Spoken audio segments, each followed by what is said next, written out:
I think the more we can stimulate conversation about Alzheimer's, the more we can get away from the stigma of the diagnosis of dementia, the better off we'll be.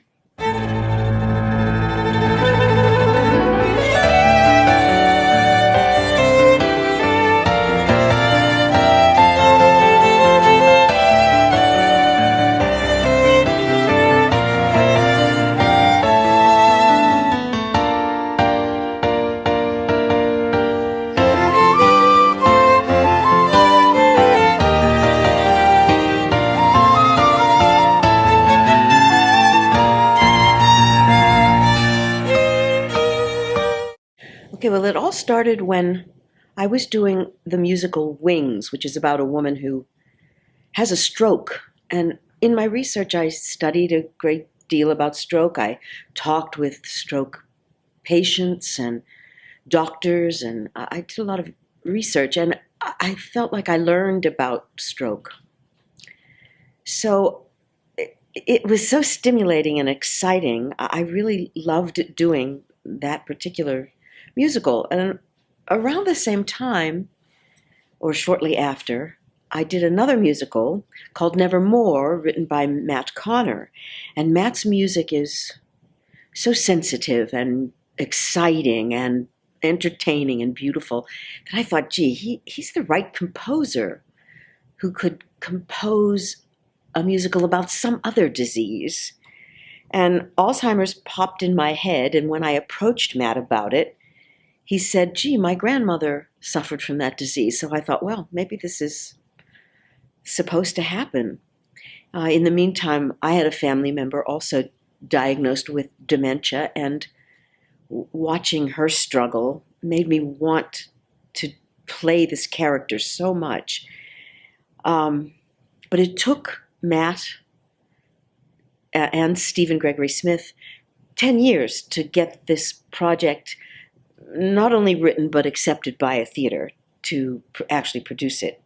Thank you to Creative Cauldron in Falls Church, Virginia. It happened, and it was an amazing experience. You step on the stage and then you find your mark. You wait for your cue alone out in the dark. Then trumpeters sound. What's lost is now found. Your guardian through this night must find her light. I did really fun research for it. I know that sounds weird when you're talking about a disease, but the Alzheimer's Association of Connecticut allowed me to visit the Alzheimer's Resource Center. And there I met with their residents, had lunch with them a few times, and talked with these wonderful, amazing people who were on the journey of having Alzheimer's. And there were two people in particular that really inspired my work in the musical of Kaleidoscope. One of them was a man named Bob. And Bob was very verbal, and he also painted and wrote poetry, trying to cope with his disease. And I asked him, because he was very verbal and with it, I said, Bob, what does it feel like to have Alzheimer's? And he said to me, it's like my brain is sticks, twisted together, and something stuck in there and it can't get out. To me, that was such an active description of what it feels like to be suffering with this disease. He also did some wonderful paintings where he described in his paintings that he got the diagnosis and there's a dark line. And then the second time he was diagnosed with it, it was a darker line. And then a third diagnosis and the dark line goes down on the canvas. And then suddenly there's a rainbow. And I said, well, what does the rainbow mean, Bob? And he said, well, I found that if I accepted that I had this disease, if I wasn't in denial about it, if I accepted it, it was kind of an exciting adventure that had all different colors in it, like a rainbow. His room where I visited him, I get emotional talking about Bob.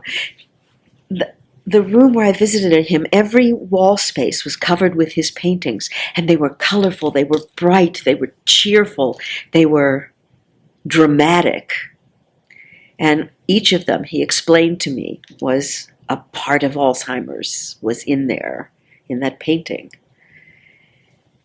It's amazing how he found a way to use words and paint to express his frustrations, his funny stuff that he found in Alzheimer's. Because he said to me, no matter what you have to remember, there's stuff about Alzheimer's that's very funny. So our play included quite a bit of humor. But of course, it is a disease, and it is a difficult disease. So I played Monica Thorne. She's the younger of the two Thorne daughters. And Monica is the more practical, down-to-earth medical professional of the sisters. She is the one who's physically there for Evelyn every day, and she's able to track her deterioration. So I think what was special about that character is that a lot of audience members who came to see the show were actually taking care of people or had taken care of people who had suffered from the disease.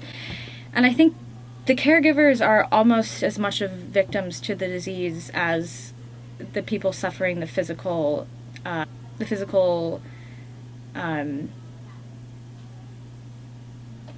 symptoms of the disease. So my character was Evie Thornton. She was a younger version of Evelyn Thorne. It was her past self when she was a kid, when she first got into performing. And she was also really important with showing her developing Alzheimer's, to show her getting agitated at the memories and being kind of like trapped inside the past sometimes. My other character was Lena, which was her granddaughter. And that was also one of the characters that was kind of, it helped show the family's reaction to her having Alzheimer's. So it was really cool to get to be such an important part. My favorite part of the show was definitely the song Seasons. It was really pretty. That song, whenever we did it, I wasn't thinking about where I have to move on stage with blocking. It was always a very fun song with everybody singing together, and it was really pretty. And we also all got to symbolize a different time in a person's life and a different season. Like mine was springtime, which is the start of a year, and it's kind of also the start of like a life kind of, and then there would be winter at the end, which is all when it's like cold, and that kind of helped show when you're older what it can kind of be like sometimes. It was really cool to know that when people think about the show or like the original cast, I'm a part of that. It's really cool to get to be the first person to ever show the audience this song and this message. But it was harder because it's not like sometimes when you're in shows you can like look it up on YouTube and watch other videos and you can kind of pull from that to get ideas. In this show we really had to create it ourselves and work on incorporating our characters into the story. With Matt and Steven, they would always give us new ideas on it. It was really cool. Places, all these places in my mind.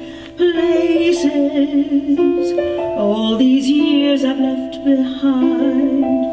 Places from the past take center stage.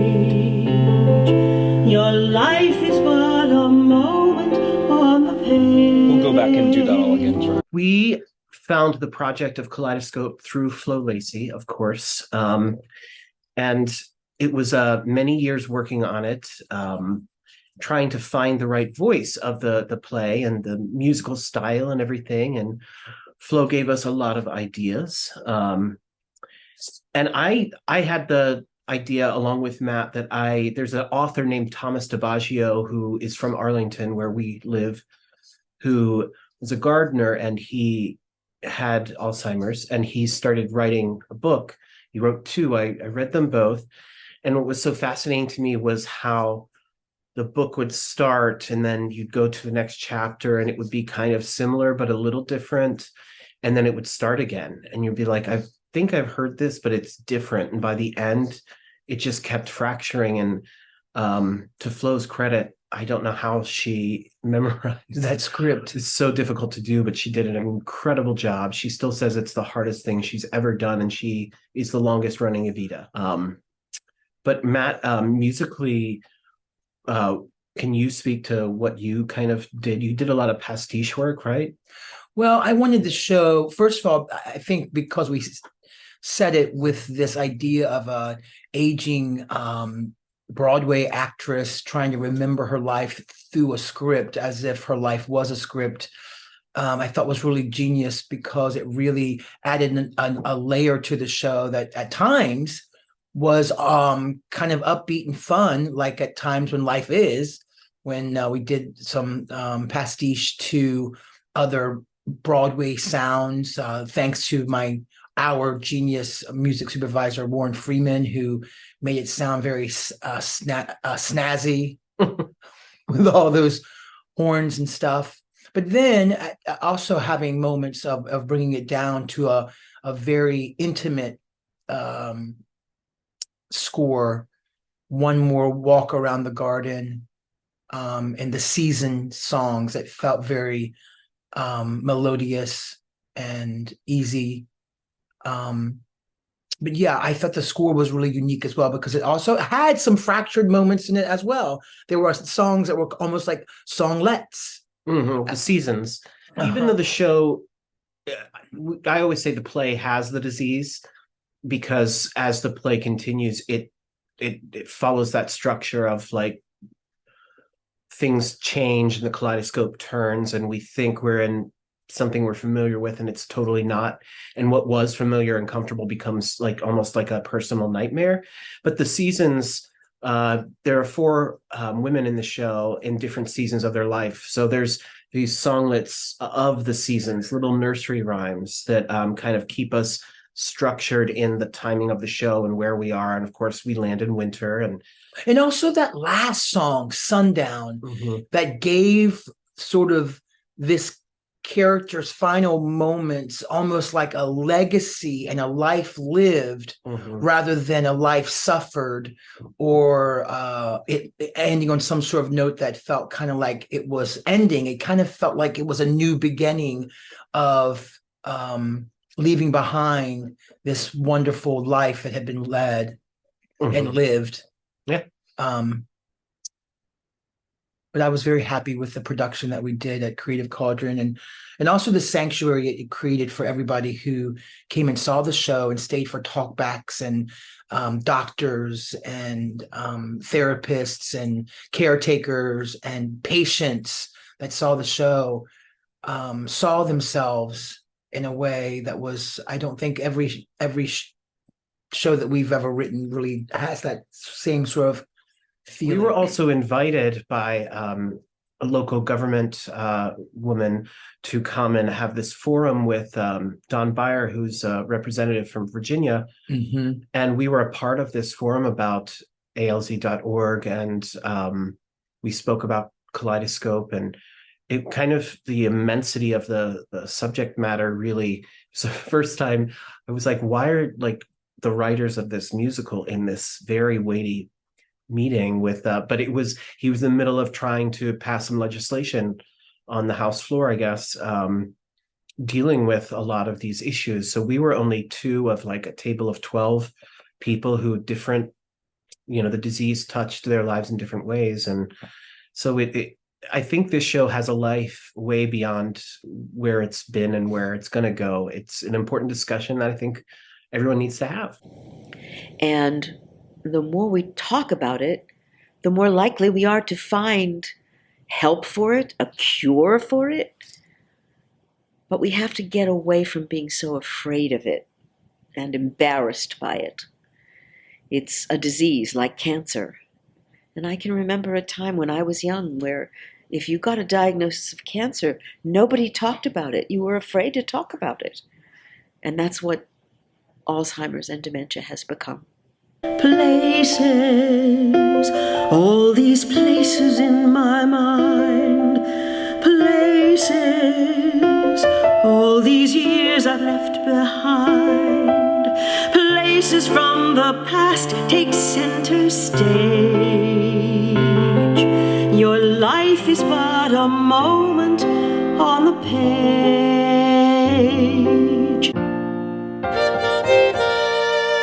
You step on the stage and then you find your mark. You wait for your cue alone out in the dark. Then trumpeters sound. What's lost is now found. Your guardian through this night must find her light. Alone in the wings, you wonder what's in store. You step on the stage and couldn't ask for more. So come along and hear my song. The tempo is ticking fast and bright. Now find your light. How many lives you've lived upon the stage. Who knows what's real and what was on the page. The roles that you played with houses all sold out. The shows that you've loved while patrons all walked out.